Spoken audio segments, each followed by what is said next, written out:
Audio Jungle.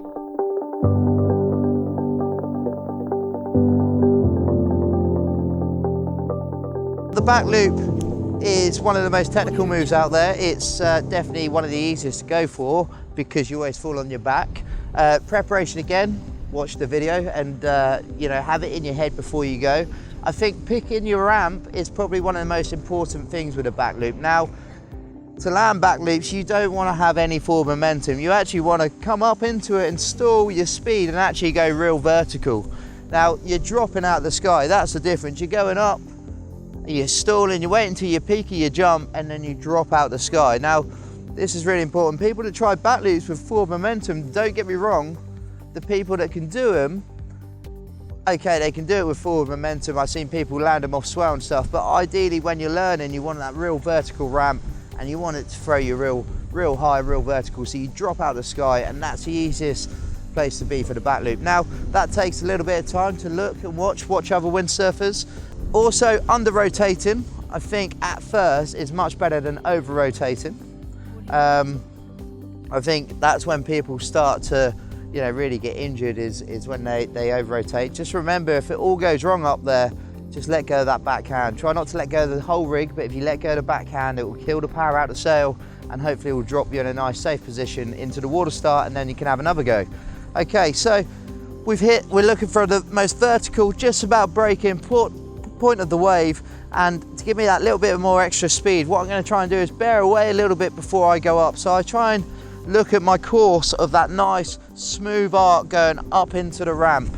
Okay, so as I'm sailing along now, unhook, just because it's anything goes wrong, we can release that backhand, but if we're hooked in, we're going to go straight over the front. Okay, now hand position, front hand in normal sailing position, backhand. Now there's two things to do here. If you put your hands closer together, of course you will go more, you'll be able to throw the sail up and you'll get more of a vertical jump with your hands closer together. Now the only problem is when you come round on the back loop with that backhand being so far up, you're not going to be able to control the power. Now, if you're good enough, you can go up there. As you fall, you can then slide the backhand down the boom. But I'd recommend, if they're your first attempts at your back loop, just get it in that normal action position. So like you would put it when you unhook for a carve jibe or a forward loop. We're about to take off. My backhand's gone down so it's comfortable in that action position. I've unhooked, and as I come up to the wave, I'm going to start to carve up and I want to throw myself just slightly into wind. We're not going across the wind, we want to be on that sort of close haul tack, and that's the closest point to the wind that we can get away with windsurfing. It's like sailing upwind. Okay, and as we take off, we want to go up and we're going to drop out the sky. So actually, pretty much with a back loop, it's one of my favorite feeling moves because you don't really do much. It's, of course, you spot the ramp, but as you go boof, you fly up in the air, you really extend that front leg and really tuck up with your back leg and do your rocket air up. Now, when I'm ready to rotate is when I'm about to drop out the sky. Now, this can be, it depends on your height. You can go, like Brasileño style and go up there and he's hanging out there for a while, probably, on the phone to his mum for a bit, and then he drops out the sky. Or you can go my style when you learn, or, as you get windier and as it gets bigger, you can then build it up. But what you want to try and do is jump up, okay, and then we're going to drop. So no matter how high you go, as you start to drop, that's when you're going to look over your shoulder. Now, this is all you have to do is look over your shoulder, and that will start the rotation. It's not a throw, it's the most relaxed, comfy thing in the world. As you go up, you go boof, you really throw that front leg forward, and that brings your body weight back.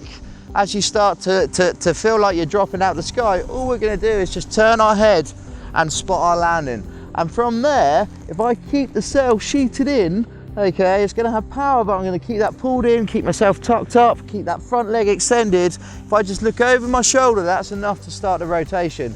Now, where do I look? I don't want to over rotate, so I want to under rotate. So what I normally do is just slightly spot my landing just there. So I want to land on a dead run ideally. Okay, I don't want to look too much because then I'm going to over rotate. So if you can imagine, you guys are the eye of the wind and the camera here, I'm going to go up, I'm going to go boof. I'm going to wait as I start to drop down, the eye of the wind, I'm going to spot there. Not round because I'm going to over rotate. So as I go round, I'm tucked up. As I start to drop, I'm just going to look round and spot my landing. Now, From here, you're going to start to come down nose first and quite fast. Now, the worst thing you can do here is let the back hand out, because that true wind then will pull you forward and over the kit.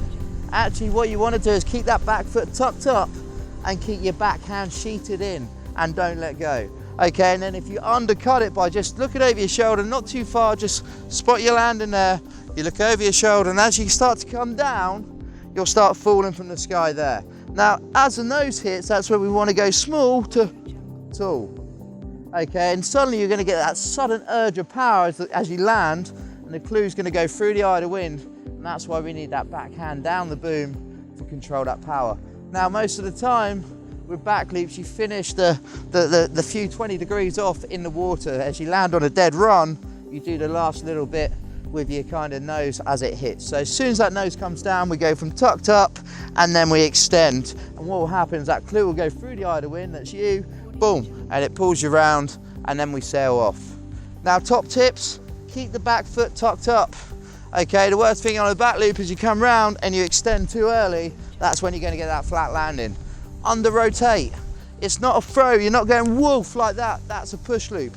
Okay, what you're doing is you're going up, you're going vertical, and you're dropping out the sky, and you're going to land downwind. Of course, as it starts to get windier and higher, and you start to push your limits and go a bit higher, it does get a little bit trickier to really keep that backhand sheeted in and depower the sail, but don't let go. Top tip. But for a few tips from the pros, we're going to go over to Brasilio now, and he's going to tell us his best tips for back loop. So over to you, big man. Top tips for a back loop, as I've seen you pretty much doing them no-handed, one-footed, and all sorts. People do back loop many different ways. I like the back loops when they almost look like there is two motions, one going straight up and then going straight down. So same thing, you don't want to be too overpowered, but you want to have good speed. Try to find a very steep ramp, no white water or messy ramps, just like a clean, steep like one. Vertical, huh? Yeah, and then as you jump, slowly think of a straight jump, straight up, but bring your boom close to your hips and go straight as far up as you can. And when you're up, you just kind of look over your shoulder, and then with time you kind of do a pump, look over your shoulder, and then you point your nose straight down.